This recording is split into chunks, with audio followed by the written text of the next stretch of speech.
Chapitre 37. La transfiguration et l'épileptique guéri.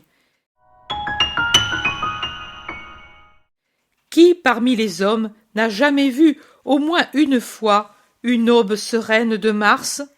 S'il s'en trouve quelqu'un, c'est un grand infortuné, car il ignore une des grâces les plus belles de la nature quand elle se réveille au printemps, redevenue vierge, petite fille, comme elle devait l'être au premier jour. C'est une grâce pure dans tout ce qu'elle présente, depuis les herbes nouvelles où brille la rosée, jusqu'aux fleurettes qui s'ouvrent comme des enfants qui naissent, jusqu'au premier sourire de la lumière du jour, jusqu'aux oiseaux qui s'éveillent dans un frôlement d'ailes et qui disent leur premier « sip » interrogateur, qui prélude à tout leur discours mélodieux de la journée, jusqu'à l'odeur même de l'air qui a perdu pendant la nuit, par l'action de la rosée et l'absence de l'homme, toute souillure de poussière, de fumée et d'exhalaison de corps humain. C'est dans cette grâce que cheminent Jésus, les apôtres et les disciples. Avec eux se trouve aussi Simon d'Alphée. Ils vont vers le sud-est, franchissant les collines qui forment une couronne autour de Nazareth. Ils passent un torrent et traversent une plaine étroite entre les collines de Nazareth et des montagnes vers l'est. Ces montagnes sont précédées du cône à moitié coupé du Tabor, qui me rappelle étrangement, en son sommet, la coiffure de nos carabiniers vus de profil. Ils le rejoignent. Jésus s'arrête et dit « Que Pierre, Jean et Jacques de Zébédée viennent avec moi sur la montagne. Vous autres, disséminez-vous à la base en vous séparant sur les routes qui la côtoient et prêchez le Seigneur. Vers le soir, je veux être de nouveau à Nazareth. Ne vous éloignez donc pas. La paix soit avec vous. » Et s'adressant aux trois qu'il a appelés, il dit « Allons !» Et il commence la montée, sans plus se retourner en arrière, et d'un pas si rapide que Pierre a du mal à le suivre.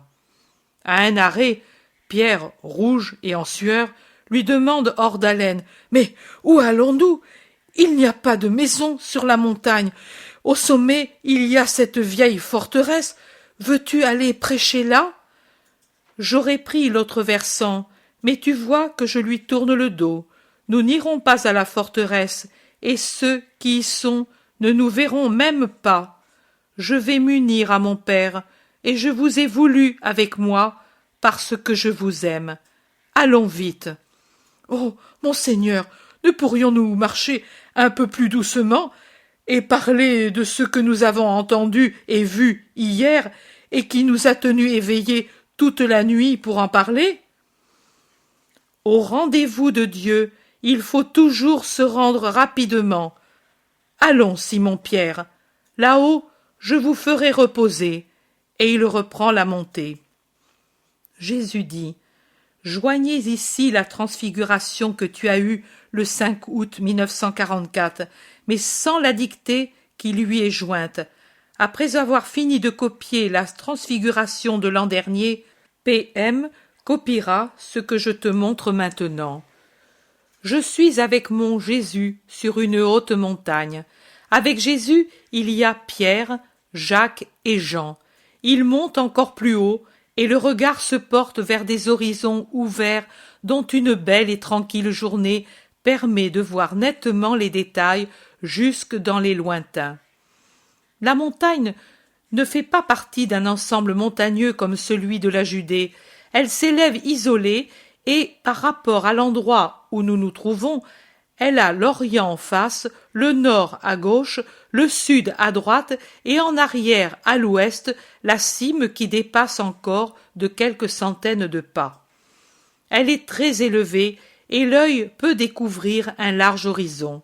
Le lac de Génézareth semble un morceau de ciel descendu pour s'encadrer dans la verdure, une turquoise ovale enserrée dans des émeraudes de différentes teintes, un miroir qui tremble et se ride sous un vent léger et sur lequel glissent avec l'agilité des mouettes les barques aux voiles tendues, légèrement penché vers l'onde azurine, vraiment avec la grâce du vol d'un alcyon qui survole l'eau à la recherche d'une proie.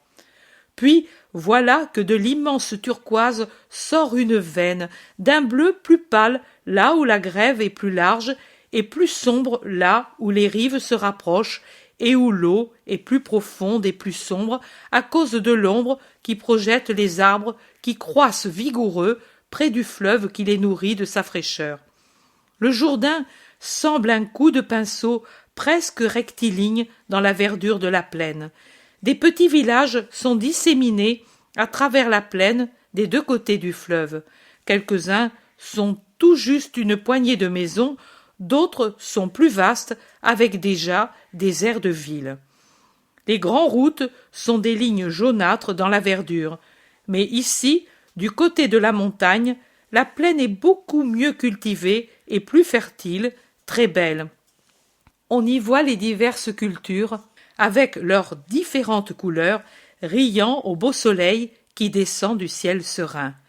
Ce doit être le printemps, peut-être mars, si je tiens compte de la latitude de la Palestine, car je vois les blés déjà grands, mais encore verts, qui ondulent comme une mer glauque, et je vois les panaches des plus précoces parmi les arbres à fruits qui étendent des nuées blanches et rosées sur cette petite mer végétale, puis les prés tout en fleurs, avec le foin qui a déjà poussé, dans lesquels les brebis qui paissent semblent des tas de neige amoncelés un peu partout sur la verdure.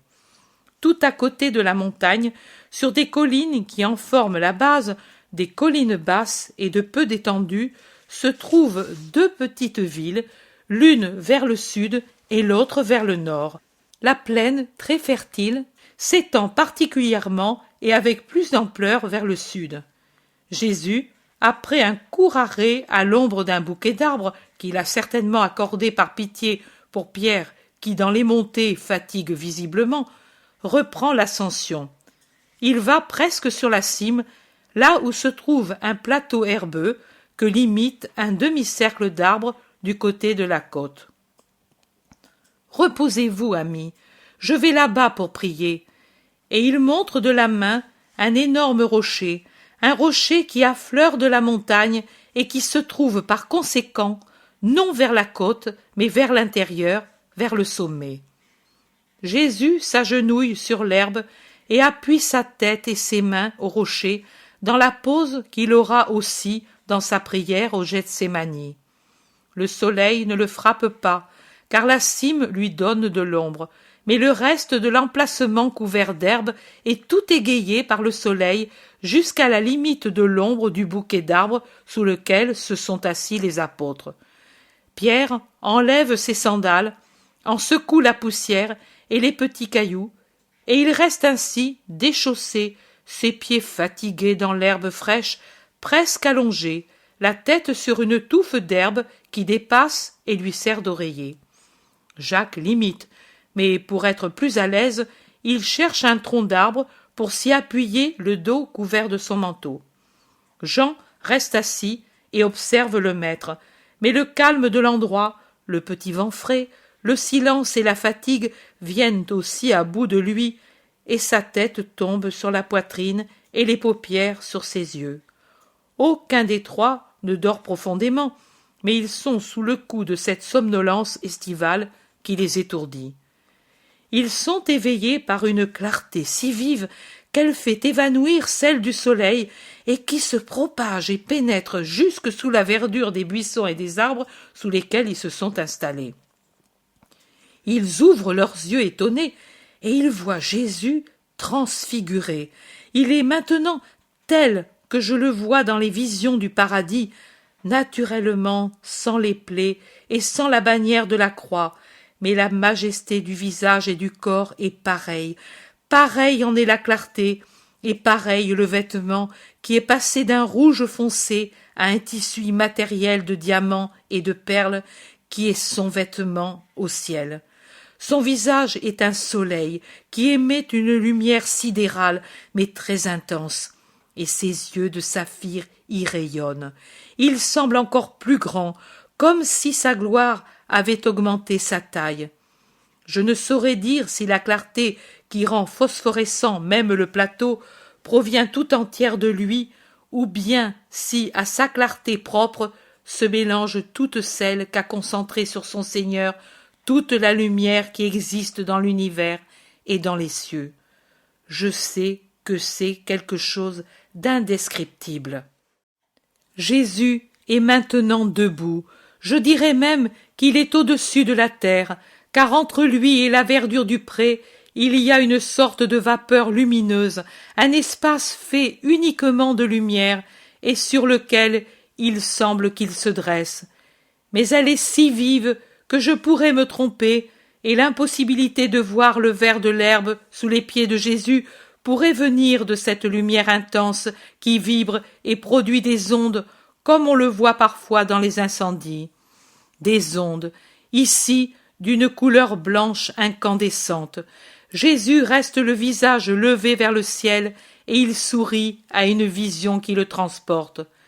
Les apôtres en ont presque peur, et ils l'appellent, car il ne leur semble plus que ce soit leur maître, tant il est transfiguré.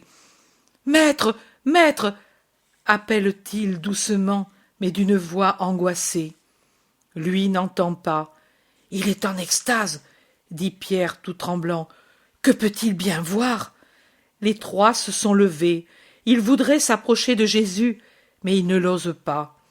La lumière augmente encore avec 2 flammes qui descendent du ciel et se placent aux côtés de Jésus. Quand elles sont arrêtées sur le plateau, leur voile s'ouvre et il en sort 2 personnages majestueux et lumineux.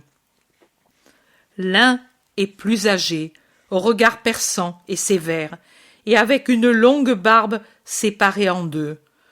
De son front partent des cornes de lumière qui m'indiquent que c'est Moïse. L'autre est plus jeune, amaigri, barbu et poilu, à peu près comme le Baptiste auquel je dirais qu'il ressemble pour la taille, la maigreur, la conformation et la sévérité. Alors que la lumière de Moïse est d'une blancheur éclatante comme celle de Jésus, surtout pour les rayons du front, celle qui émane d'Élie ressemble à la flamme vive du soleil. Les 2 prophètes prennent une attitude respectueuse devant leur Dieu incarné, et bien que Jésus leur parle familièrement, ils n'abandonnent pas leur attitude respectueuse. Je ne comprends pas un mot de ce qu'ils disent. Les 3 apôtres tombent à genoux, tremblants, le visage dans les mains. Ils voudraient regarder, mais ils ont peur. Finalement, Pierre parle. « Maître, maître, écoute-moi !» Jésus tourne les yeux en souriant vers son Pierre, qui s'enhardit et dit « C'est beau d'être avec toi, Moïse et Élie. Si tu veux, nous faisons 3 tentes, pour toi, pour Moïse et pour Élie. Et nous nous tiendrons ici pour vous servir. » Jésus le regarde encore, et il sourit plus vivement. Il regarde aussi Jacques et Jean d'un regard qui les embrasse avec amour. Moïse aussi et Élie regardent fixement les 3. Leurs yeux étincellent, ce doit être comme des rayons qui pénètrent les cœurs. Les apôtres n'osent pas dire autre chose. Effrayés, ils se taisent, ils semblent un peu ivres et comme stupéfaits. Mais quand un voile qui n'est pas un nuage, ni du brouillard, qui n'est pas un rayon, enveloppe et sépare les 3 glorieux derrière un écran encore plus brillant que celui qui les entourait déjà et les cache à la vue des 3, une voix puissante et harmonieuse vibre et remplit d'elle-même tout l'espace. Les 3 tombent le visage contre l'herbe. « Celui-ci est mon fils bien-aimé, en qui je me suis complu. Écoutez-le. » Pierre, en se jetant à plat ventre, s'écrie « Miséricorde pour moi, pécheur, c'est la gloire de Dieu qui descend. » Jacques ne souffle mot. Jean murmure avec un soupir, comme s'il allait s'évanouir. « Le Seigneur parle. » Personne n'ose relever la tête, même quand le silence est redevenu absolu. Il ne voit donc pas non plus le retour de la lumière à son état naturel de lumière solaire, pour montrer Jésus resté seul et redevenu le Jésus habituel dans son vêtement rouge. Il marche vers eux en souriant, il les secoue, les touche et les appelle par leur nom. « Levez-vous, c'est moi.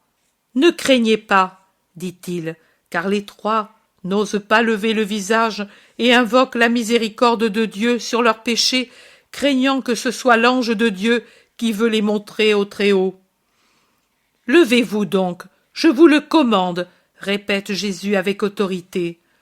Eux lèvent le visage et ils voient Jésus qui sourit. « Ô Maître, mon Dieu !»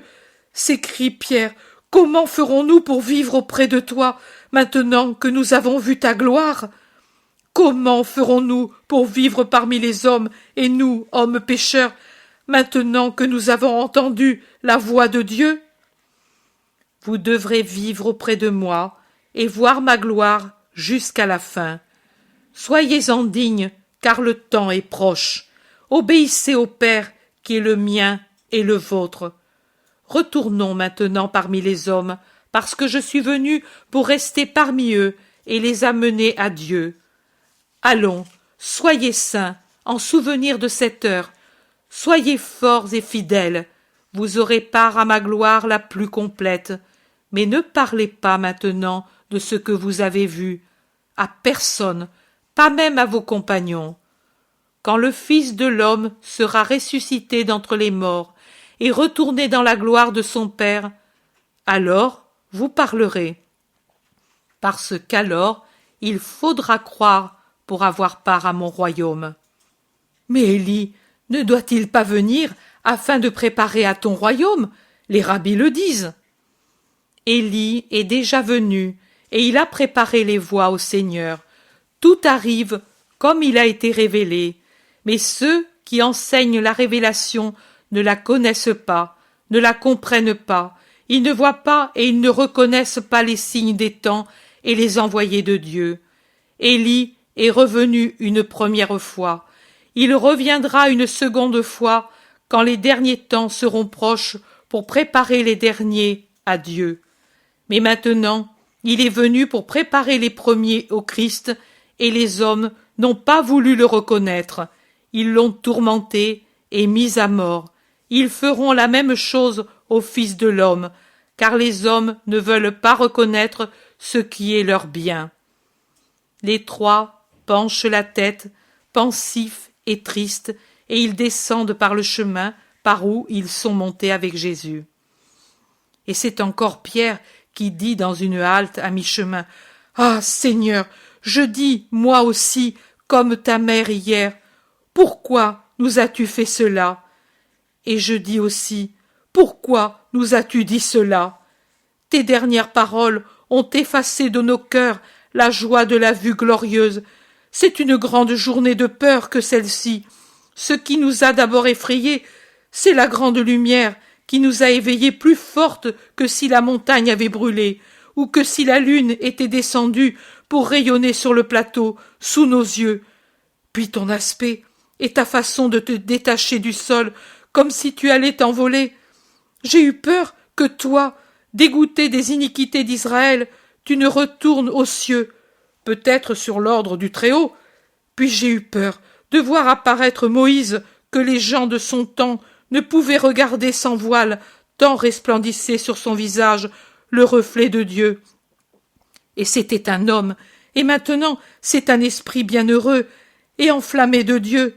Et Élie, miséricorde divine, j'ai cru être arrivé à mon dernier moment, et tous les péchés de ma vie, depuis le temps où tout petit je volais des fruits dans le garde-manger du voisin, jusqu'au dernier, quand je t'ai mal conseillé ces derniers jours, tous me sont venus à l'esprit. Avec quel tremblement je m'en suis repenti. Puis il m'a semblé que ces deux justes m'aimaient. Et j'ai osé parler, mais même leur amour me faisait peur, car je ne mérite pas l'amour de pareils esprits. Et après, la peur des peurs, la voix de Dieu, Yahvé qui a parlé, à nous, il nous a dit, écoutez-le, toi, et il t'a proclamé son Fils bien-aimé, en qui il se complaît. Quelle peur! Yahvé! À nous! Certainement, il n'y a que ta force qui nous a gardés en vie. Quand tu nous as touchés, et tes doigts brûlés comme des pointes de feu, j'ai eu la dernière épouvante. J'ai cru que c'était l'heure du jugement, et que l'ange me touchait pour me prendre l'âme et la porter au Très-Haut. Mais comment ta mère a-t-elle fait pour voir, pour entendre, pour vivre, en somme, cette heure dont tu as parlé hier, sans mourir, elle qui était seule, jeune, sans toi? Marie, la sans tache, ne pouvait avoir peur de Dieu. Ève n'en eut pas peur, tant qu'elle fut innocente, et il y avait moi le Père et l'Esprit, nous qui sommes au ciel, sur la terre et en tout lieu, et qui avions notre tabernacle dans le cœur de Marie, dit doucement Jésus. Quelle chose! Quelle chose! Mais après tu as parlé de mort, et toute joie est finie. Mais pourquoi, justement, à nous trois, tout cela? Ce n'était pas bien de la donner à tous, cette vision de ta gloire?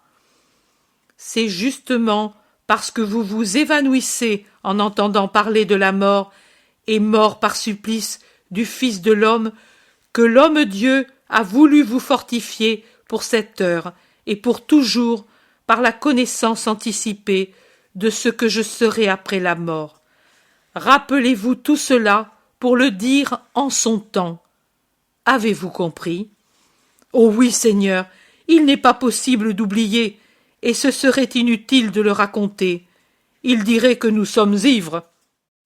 Ils reprennent leur marche vers la vallée, mais arrivé à un certain endroit, Jésus tourne par un sentier rapide en direction d'Andorre, c'est-à-dire du côté opposé à celui où il a quitté les disciples.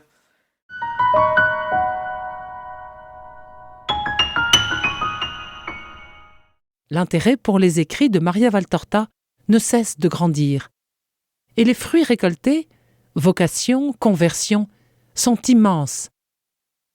Visionnaire de la vie du Christ, de la conception de Marie jusqu'au début de l'Église, sa description des personnages, de leur psychologie, la précision des lieux où ils évoluent, des coutumes et mœurs de l'époque, est proprement sidérante et à ce jour inégalée.